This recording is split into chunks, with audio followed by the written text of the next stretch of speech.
Hi everyone. So me and my husband, we are from Delhi and we wanted to apply for a South Africa visa. It was our first sticker visa and we were so skeptical, but Robin helped us a lot. He prepared the cover letter, he prepared all the documents, the hotel, the flight bookings, everything. And we were skeptical, but he helped us a lot in this and he did very well. We got our visa yesterday only and we are so happy. Thank you so much, Robin. Thank you for the efforts. He is the best person to go to if you want to go with any country visa. Friends welcome back to the channel. मैं रोबिन दीवान आपका स्वागत करता हूं। और भाई इस video में हम बात कर रहे हैं एक अप्रूव्ड साउथ अफ्रीका के टूरिस्ट वीज़ा के बारे में। ये कपल था भाई, इनका वीज़ा अप्रूव हुआ है रिसेंटली और मैंने स्टोरी डाली थी, तो वही आप लोगों के सवाल आते हैं। तो साउथ अफ्रीका के टूरिस्ट वीज़ा के बारे में हम बात करेंगे इस वीडियो में। तो सबसे पहले तो आप लोग ये मत अज्यूम किया करो कि भाई वीज़ा आ जाता है तो लाइन लग जाती है, सबको मिल गया आपको भी मिल जाएगा, धड़ाधड़ अप्लाई कर दो, काम ख़त्म। रिजल्ट आता है नेगेटिव। बहुत सारी चीज़ें होती हैं, बहुत सारे फैक्टर होते हैं, उसके बेस पे आपको वीज़ा अप्लाई करना होता है ना। ये नहीं कि किसी की वीडियो आपने देखी और उठा के अपना आपने डाल दिया। तो साउथ अफ्रीका आपको पता ही है, मोस्टली ये स्टिकर वीज़ा है। और ये अगर इनका मैं आपको देखूं, ये एक इनको एंट्री मिली है 12 डेज़, 12 दिन की एंट्री इनको मिली है। और प्लान हमने दिखाया था इनका 8 दिन का, क्योंकि वीज़ा लेने के लिए कितने दिन का प्लान दिखाना है प्रोफाइल के अकॉर्डिंग वो डिपेंड करता है। हर एक बंदे की प्रोफाइल अलग रहती है, हर एक बंदे का जो है प्रोसेस ऑफ एग्जीक्यूशन वो सब अलग रहता है। तो इनको मिला है 12 दिन का, आप देख सकते हो। और इनके एक चीज़ और है, ये पूरा नाम नहीं लिखते हैं वीज़ा पे, लास्ट नेम और ये सिर्फ अल्फ़ाबेट डाल देते हैं। तो ऐसा करके भाई ये वीज़ा होता है। और स्टिकर वीज़ा है, वैल्यू है क्योंकि स्टिकर है, साउथ अफ्रीका का स्टिकर वीज़ा। तो साउथ अफ्रीका का स्टिकर वीज़ा अगर आपको भी चाहिए तो ये वीडियो आप पूरी देख लेना। सिंगल आपको अप्लाई करना है, सोलो आप जा रहे हैं, वो ट्रैवल कर रहे हो, या फिर फैमिली के साथ आप ट्रैवल कर रहे हो, तो डॉक्यूमेंट्स वगैरह वो सारी चीज़ें आपको इस वीडियो में पता चल जाएगी। और विद चेकलिस्ट मैं आपको दिखा भी दूंगा कि चेकलिस्ट में कौन कौन से डॉक्यूमेंट्स हैं जो आपको लेके जाने चाहिए। तो बात अब करते हैं कि भाई साउथ अफ्रीका का वीज़ा क्या आपको मिल जाएगा, फ्रेश पासपोर्ट है या फिर ट्रैवल हिस्ट्री है थोड़ी बहुत, तो क्या चांसेस हैं। डेफिनेटली भाई चांसेस हैं। साउथ अफ्रीका ऐसी कंट्री है जो कि जो शेनिगन कंट्रीज़ होती हैं या फिर यूके है, फिर बड़ी कंट्री हैं, इनसे जो वीज़ा का सक्सेस रेशियो है वो काफ़ी बेटर है। और इसमें वीज़ा आने के चांसेस आप लोगों के ज़्यादा हैं as compare to other Schengen countries और यूके और दूसरी कंट्रीज़। तो साउथ अफ्रीका को आप कंसीडर कर सकते हो।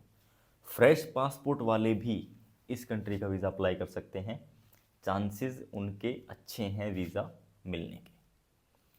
अब आप लोग ये ज़रूर कंसीडर करना कि भाई मान लो कि आपकी एक दो कंट्री की ट्रैवल हिस्ट्री है और आपको साउथ कोरिया भी ट्रैवल करना है, तो इन फ्यूचर आपको किसी बड़ी कंट्री का अप्लाई करना है तो काफ़ी बेनिफिट आप लोगों को मिलता है जब आप स्टेप बाय स्टेप चलो। ये नहीं कि आपने सीधा उठाया फ्रेश पासपोर्ट और यूएस का डाल दिया, कनाडा का डाल दिया, वीज़ा मोस्टली रिफ्यूज़ होता है। किसी केस में आ भी जाता है, मैं ये नहीं बोल रहा कि नहीं आता, बिल्कुल भी किसी किसी केस में आ जाता है, बट सबका लक फैक्टर अलग होता है, सबकी प्रोफाइल अलग होती है, सबकी सिचुएशन जो है वो अलग होती है, उसी के बेस पे वीज़ा मिलते हैं।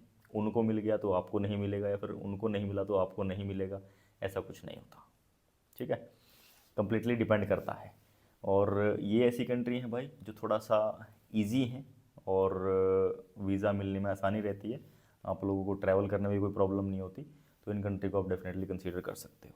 तो सबसे पहले भाई डॉक्यूमेंट्स आपको बता देता हूँ। नॉर्मली इसमें आपका आईटीआर रहता है, ठीक है, 2 साल की आपकी आईटीआर, और 6 मंथ की आपकी बैंक स्टेटमेंट, बैंक स्टैम्प और साइन। बैलेंस कितना होना चाहिए, बहुत सारे बंदे ये भी पूछते हैं। बैलेंस भाई उसमें होना चाहिए कम से कम, देखो एज पर द रूल जो कहता है ना, आप एक मैं आपको बताता हूँ कि टर्की एक ऐसी कंट्री है जिन्होंने अपनी चेकलिस्ट में लिख रखा है कि भाई आप 1 लाख रुपए बैलेंस रखो और हम आपको वीज़ा दे देंगे, ये उन्होंने लिख रखा है। बट वो फैक्ट नहीं है, उनका मिनिमम क्राइटेरिया है कि इतना तो आपके अकाउंट में होना ही चाहिए जब आप वीज़ा अप्लाई करते हैं। तो वीज़ा मिलना या ना मिलना कम्प्लीटली डिपेंड करता है एम्बेसी के ऊपर। ना वो आपका काम है, ना वो हमारा काम है, वीज़ा इशू करना है एम्बेसी का काम, वही वीज़ा देती है। और 100% कुछ नहीं होता भाई, ये सब फेक चीज़ें हैं। इन चीज़ों के चक्कर में पड़ना भी मत, अपने पैसे ही आप ख़राब करोगे और कुछ नहीं करोगे। सेकंड चीज़, वीज़ा मिलना कितने दिन में मिलेगा, कब मिलेगा, प्रोसेसिंग टाइम कितना है, वो सारी चीज़ें मैं आपको अभी आगे बताऊंगा, पूरा स्टेप आपको दिखाऊंगा विद प्रूफ कि कितना टाइम इसमें लगता है। तो साउथ अफ्रीका का वीज़ा लेने के लिए 2 साल की ITR, 6 महीने की बैंक स्टेटमेंट, बैंक में बैलेंस भाई अगर आप अकेले हैं तो 4+, अगर कपल हैं तो 5 से 6 के आसपास आपके अकाउंट में होना चाहिए। इससे कम में भी हो सकता है अगर आपकी ट्रैवल हिस्ट्री अच्छी है, ट्रैवल हिस्ट्री आपकी ठीक है। अगर लेकिन फ्रेश आप कर रहे हैं तो डेफिनेटली इतना अमाउंट आपके अकाउंट में एटलीस्ट होना चाहिए अगर आपको वीज़ा लेना है तो। इसके अलावा आपका बिजनेस प्रूफ होता है। बिजनेस प्रूफ में आप MSME, GST और ट्रेड लाइसेंस वगैरह ये शो कर सकते हो। खाली कुछ भी नहीं है, सिर्फ MSME भी है, नया भी नहीं है, सॉरी पुराना भी नहीं है, तो नया भी आप बनवा सकते हो बिना किसी प्रॉब्लम के, और वो भी आप शो कर सकते हो। You are eligible to apply visa for that. Schengen में या फिर किसी भी कंट्री में भी आप MSME अलाउड है भाई, उसको आप कंसीडर कर सकते हो। MSME के बेस पे ही इनका भी वीज़ा आया है और रिसेंटली ही इन्होंने बनवाया था, ऐसा नहीं कि पुराना था या कुछ और था, ऐसा कुछ नहीं है। रिसेंटली इनका भी वीज़ा आया है MSME के ऊपर ही, तो MSME बिल्कुल कंसीडर किया जाता है भाई वीज़ा एप्लीकेशन के लिए। तो वीज़ा आपने अप्लाई कराना है, उसके लिए आपको क्या करना पड़ेगा भाई, आप हमसे कांटेक्ट कर सकते हो। स्क्रीन पे भी आ रहा होगा ऊपर, आप देख रहे होगे यहाँ पे इंस्टाग्राम, तो वहाँ पे हमें कांटेक्ट करना है। और मैं आपको ये भी बता दूँ भाई, हमारा किसी भी बंदे के साथ कोई एसोसिएशन नहीं है, ना हम किसी के साथ जुड़े हुए हैं।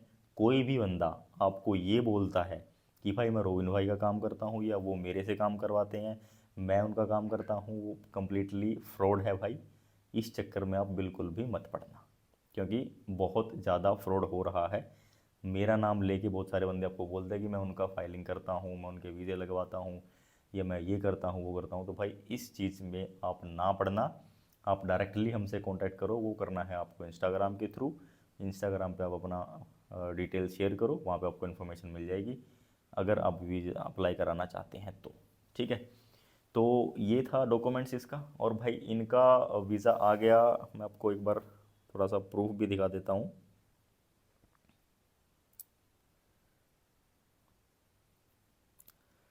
इनका वीज़ा आ गया विद इन 10 डेज़, 10 दिन के अंदर अंदर इनका वीज़ा आ गया। तो ये मैं आपको बता दूं, जो इनका सबमिशन हुआ था भाई वो 15 को हुआ था, 15 फरवरी को, 15 फरवरी को इनका सबमिशन हुआ था। ये इनकी चैट है, एंड ये इनका जो है 21 तारीख को इनका ये वीज़ा आ गया था। तो ये इनका वीज़ा आ गया था भाई। तो ये इसका प्रोसेसिंग टाइम आप देख लेना, मतलब इतने ही दिन में, मतलब 12 दिन के अंदर अंदर आपको विद इन 2 वीक्स इसका डेफिनेटली आपको 100% रिस्पॉन्स मिल जाता है। अगर इससे ज़्यादा डिले हो रहा है, आपका वीज़ा आपने अप्लाई कर रखा है, वीज़ा ज़्यादा डिले हो रहा है, तो डेफिनेटली हो सकता है कि भाई इसका रिफ्यूज़ल के चांस उसमें बढ़ जाते हैं। तो इस चीज़ का भी आप ध्यान रखना। तो ये कुछ ऐसी कंट्री है ना भाई जो थोड़ा सा इजीली वीज़ा देती थी, तो आपको थोड़ा सा ना कोई ज़्यादा प्रैक्टिकल होने की ज़रूरत नहीं है। आप सिंपली इन कंट्रीज़ का वीज़ा अप्लाई कर सकते हो, यहाँ पे ट्रैवल करो, उसके बाद आप किसी अच्छी कंट्री का अप्लाई करो। तो यही रहता है भाई स्टेप बाय स्टेप अच्छी कंट्री का वीज़ा लेने का प्रोसेस और अपनी ट्रैवल हिस्ट्री बनाने का प्रोसेस। तो ट्रैवल हिस्ट्री के लिए आप डेफिनेटली इन कंट्रीज़ को कंसिडर कर सकते हो। चांसेस भी अच्छे रहते हैं, रिफ्यूज़ल के चांस कम रहते हैं, प्रोफाइल आपकी ठीक है तो। बैलेंस थोड़ा सा मेंटेन रहना चाहिए, ये नहीं कि लेटेस्ट आपने डाल दिया उठा के 3-4 लाख 5 लाख, सिंपली उस केस में मोस्टली केस में वीज़ा रिफ्यूज़ ही होते हैं भाई। ऐसा नहीं होता कि सडनली आपने बैलेंस डाल दिया और वीज़ा आपको मिल जाएगा। तो काफ़ी सारे फैक्टर भी होते हैं, इन चीज़ों का भी आप ध्यान रखो। और किसी भाई को कांटेक्ट करना है तो डेफिनेटली इंस्टाग्राम के थ्रू हमसे कांटेक्ट कर सकते हो, कोई और नंबर नहीं है, कोई और एसोसिएशन बिल्कुल भी नहीं है। तो मैं आपको लैपटॉप पे दिखाता हूँ एक बार डॉक्यूमेंट्स, आपको खुद ही पता चल जाएगा प्रोसेस के बारे में भी, फीस के बारे में भी, सब। तो पहले वही फ़ी की बात कर लेते हैं। देखो ये इसकी फ़ीस आप देख सकते हो, तो दिल्ली में इतनी है फ़ीस इसकी, एम्बेसी फ़ीस जो है। और बाकी डॉक्यूमेंट्स की बात कर लेते हैं भाई। डॉक्यूमेंट्स आ जाते हैं देखो। तो यहाँ पे मैं क्लिक करता हूँ, ये पूरा इनका खुल गया देखो। वैलिड पासपोर्ट हो गया आपका, visa application form, DHA form होता है KT4, वो फॉर्म आपको फिल करना पड़ता है ब्लैक और ब्लैक पेन से, ठीक है। बहुत अच्छे से, बहुत ध्यान से करना पड़ता है क्योंकि ये सबसे इंपॉर्टेंट है भाई।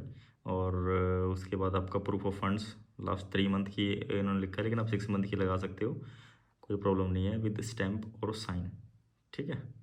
ये देखो, ये यहाँ पे लिखा हुआ है। और South African bank statement has to stamp and sign by, इसका आपको कोई मैटर नहीं है, कोई डरने वाली बात नहीं है, इसको छोड़ देना आप, कोई प्रॉब्लम नहीं है।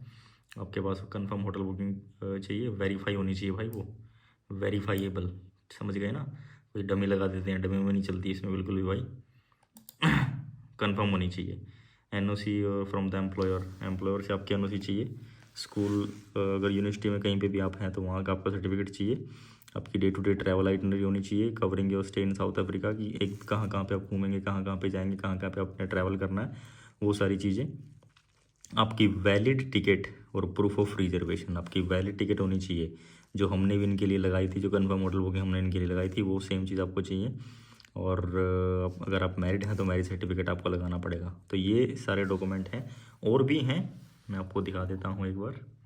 ये देखिए, तो पासपोर्ट के बायो पेज की कॉपी और कवरिंग लेटर हो गया, उसमें सारा सब कुछ आपको एक्सप्लेन करना होता है, कहाँ कहाँ पे आप जा रहे हैं, कहाँ पे घूमेंगे, क्या आपकी प्रोफाइल है, अपने आप को अच्छे से रिप्रेजेंट करना होता है, ठीक है। तो ये सारा होता है। और अगर आप सेल्फ एम्प्लॉयड हैं तो लेटर हेड पे आपका जो है कवर लेटर उस पर होना चाहिए। तो ये चीज़ भी ध्यान रखना भाई, बहुत सारी चीज़ें होती हैं जो आप इग्नोर कर देते हो, बट वो इंपॉर्टेंट होती हैं, और उसके बिना सबमिशन भी नहीं हो पाता, वीज़ा मिलना तो दूर की बात है। तो ये फैक्टर थे इसमें। बाकी मिलेंगे आपसे नेक्स्ट वीडियो में, और इसको आप शेयर कर सकते हो। कॉन्टैक्ट कैसे करना है, इंस्टाग्राम के थ्रू, स्क्रीन पे भी आ रहा है, डिस्क्रिप्शन में के अंदर भी लिंक है, वहाँ आप हमसे कॉन्टैक्ट कर सकते हो डायरेक्टली। हमारा कोई अदर नंबर नहीं है, कोई लिंक नहीं है किसी के साथ, इस चीज़ का आप